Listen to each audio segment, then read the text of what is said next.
Joseph Haydn, o nosso mentor, o mentor da nossa egrégora de trabalho, que vem trazendo através das suas músicas toda essa energia, essa vibração que vai envolvendo a nossa aura, o nosso pensamento, nossas emoções, deixando o fluxo de energia mais leve, mais solto, mais ligado às correntes espirituais. E se você está em casa ou em algum lugar que possa deixar um copinho com água, coloque a água aí enquanto estiver ouvindo o nosso programa, que você vai receber muitas vibrações e muita energia positiva. Então, estamos aqui. Eu hoje vou trazer um tema polêmico e especial também, que a gente gosta mesmo de ouvir um caso, né? A gente não liga o rádio só para ter aula, para ouvir conteúdo didático. Então, de vez em quando, a gente vai intercalando os programas com alguns casos aí que o pessoal gosta, meus alunos gostam de ouvir, e a gente tendo, né, bastante vivência de prática espiritual, sempre tem umas histórias, uns casos mais assim interessantes para trazer. E a gente fica questionando, né, a mediunidade, fica questionando essa comunicação entre os mundos, coisa que já está muito batida e todo mundo hoje em dia já tem uma intuição, uma vidência, uma coisa, porque a gente está em desenvolvimento. Mas muita gente ainda tem dúvidas sobre a vida após a morte. Você acredita que morte existe, que existe um outro plano, que a gente continua vivo depois que desencarnou aqui, né, na matéria, o famoso morreu? Será que a gente tem como, né, ter certeza que a gente vai continuar? Porque todo mundo tem um pouco de medinho de morrer, né? A gente já nasce com o controle, o relógio contando os minutos de vida, aí já começa a contagem regressiva para a nossa estadia aqui na Terra. E eu não sei se eu fui abençoada, eu acho que sim, por ter essa mediunidade, conseguir enxergar as coisas, enfim. Não tive escolha. Não tem essa. Você acredita? Você não acredita? Não tem isso, porque é uma coisa natural. Acho que você que é médium, acho que aqui na Rádio Mundial, muitos médios, né, que passam por esse tipo de questão, tem esse tipo de sensibilidade, sabe o que eu estou falando, né? É sobre isso. Mas trazer aqui para o pessoal uma história, os alunos pedem, né? Conta alguma coisa. E eu separei um fato que aconteceu na minha vida, bem especial, porque isso aconteceu, sei lá, uns 30 anos atrás, né? Eu trabalho com mediunidade desde que eu me conheço por gente, já estou com 60 anos, então essa história foi de uma paciente e já tem mais de 30 anos, por isso que eu estou trazendo. Ela já desencarnou, o marido já desencarnou, enfim, já tem um certo tempo aí de existência da história. Então, eu vou contar uma coisa para vocês refletirem, né? O que a gente faz, como isso pode ser, assim, uma bênção na vida da pessoa, um acalento na vida da pessoa. Médium não vem com mediunidade à toa, e não é só para trabalhar dentro do centro espírita, ou dentro do centro de Umbanda, ou dentro... A gente é 24 horas por dia médium, né? Intermediário desses planos. Então, eu normalmente atendo, né, no consultório como terapeuta, naturopata que sou, mas um dia uma paciente me liga, era umas 5h30, 6 horas da manhã, ligou para minha casa, na época ainda era o telefone fixo, não tinha essa coisa de celular para lá e para cá, né?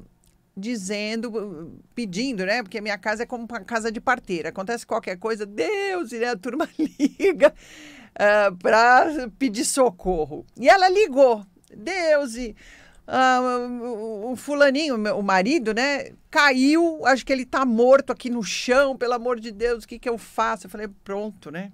Fica tranquila, respira, eu tô indo para aí. Peguei um táxi, fui para casa dela.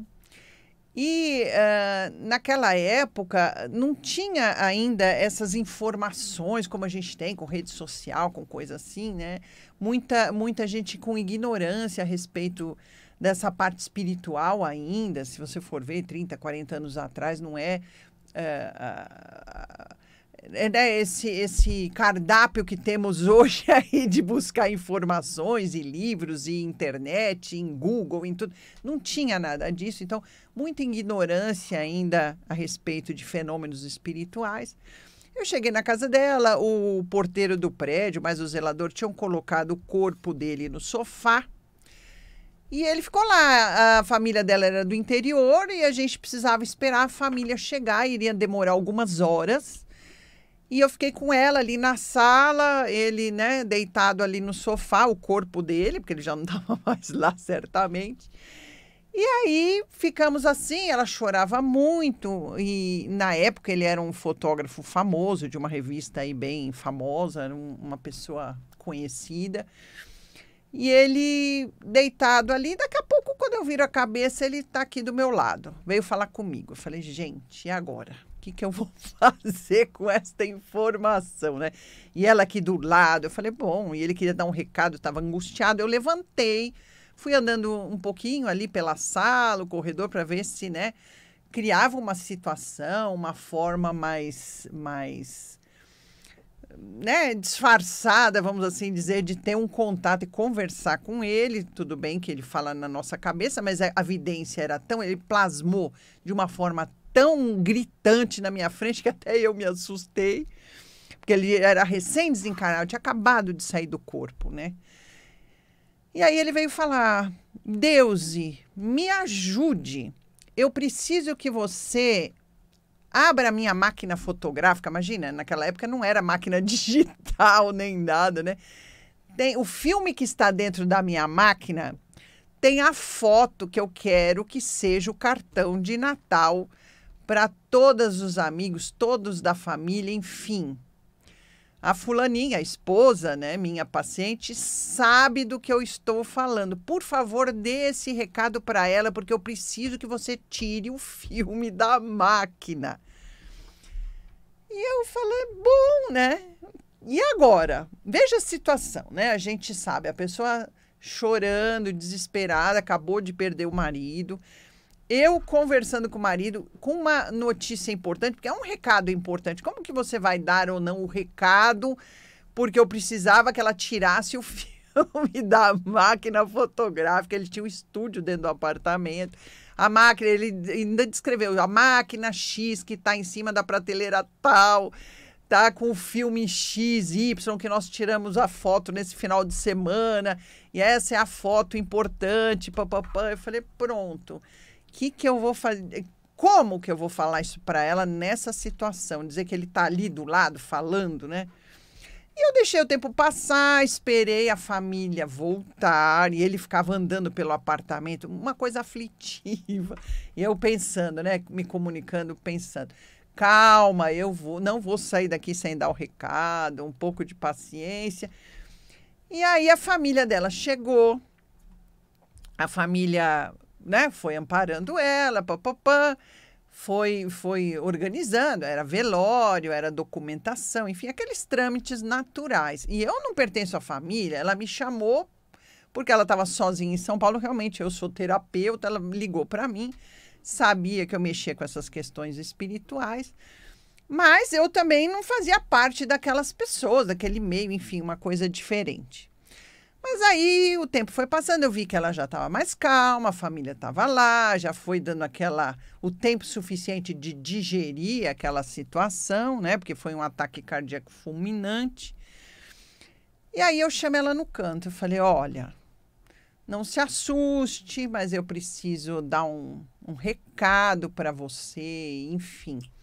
E acabei contando que ele estava ali, e ele estava passando esse recado, e que era importante que ela tirasse o filme da máquina, porque devia ter algum simbolismo, algum significado para ele. Enfim, aos pouquinhos foi contando a história.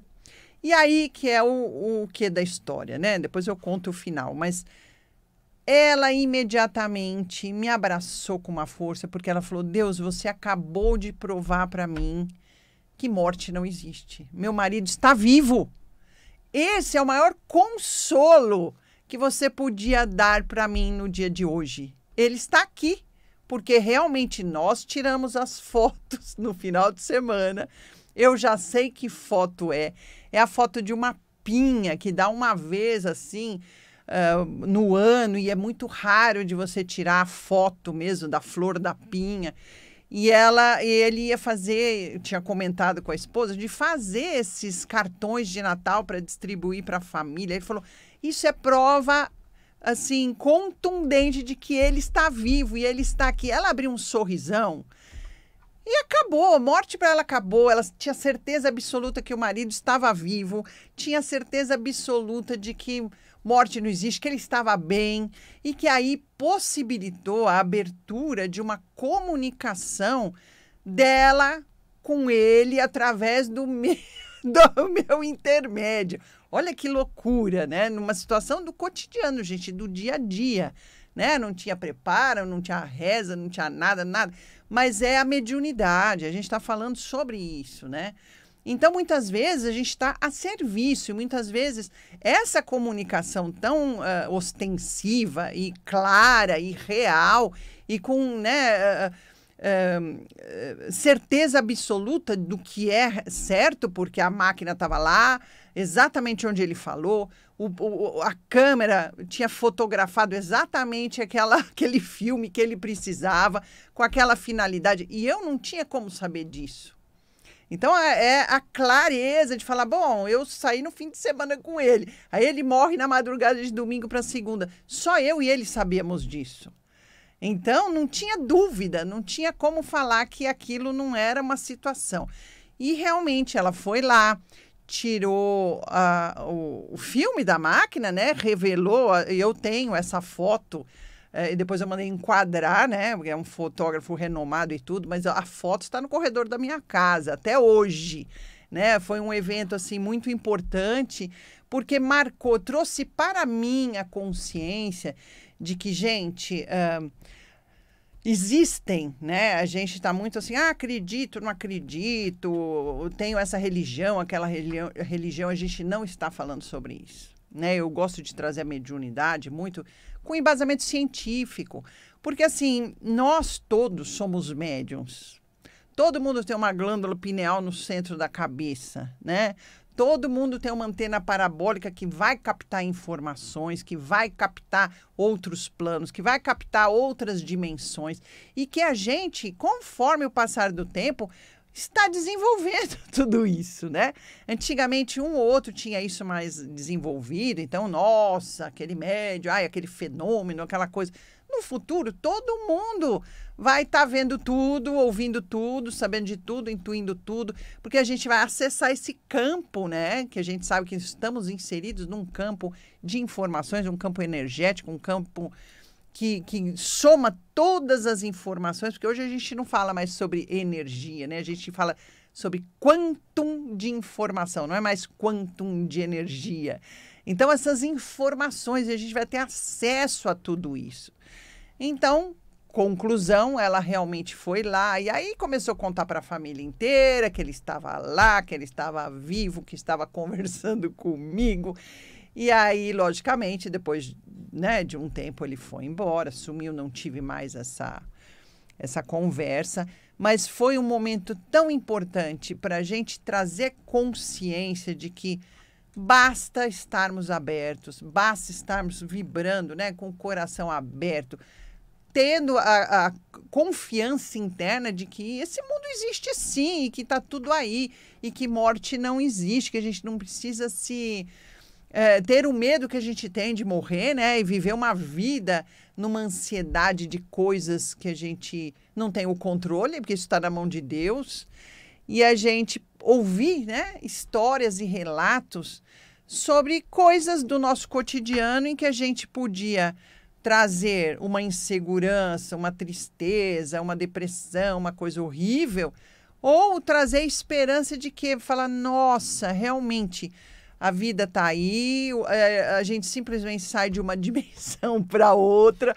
A hora que você sai do corpo físico, a passagem, né, é feita de uma forma tranquila, se a gente estiver bem, com fé, com confiança, né? A turma não gosta de falar sobre desencarne, sobre morte. Morte não existe. Então, é sobre isso que a gente tem que parar, refletir, pensar como estão as minhas crenças, né? O que eu quero, como eu estou digerindo isso, como eu trabalho tudo isso dentro de mim. E a gente vê muitas pessoas envelhecendo com essa questão né? Muita gente entrando em depressão porque sabe que o tempo está acabando e que eu vou desencarnar, estou ficando velho. E eu atendo várias pessoas, né, idosas e tudo, e a gente vê duas frentes de formas de envelhecer tão diferentes, né? Aquele que com 50 anos já quer se aposentar e achar que é o inútil, não serve mais para nada, fica no sofá o dia inteiro comendo porcaria e se entupindo de remédio, esperando a morte chegar.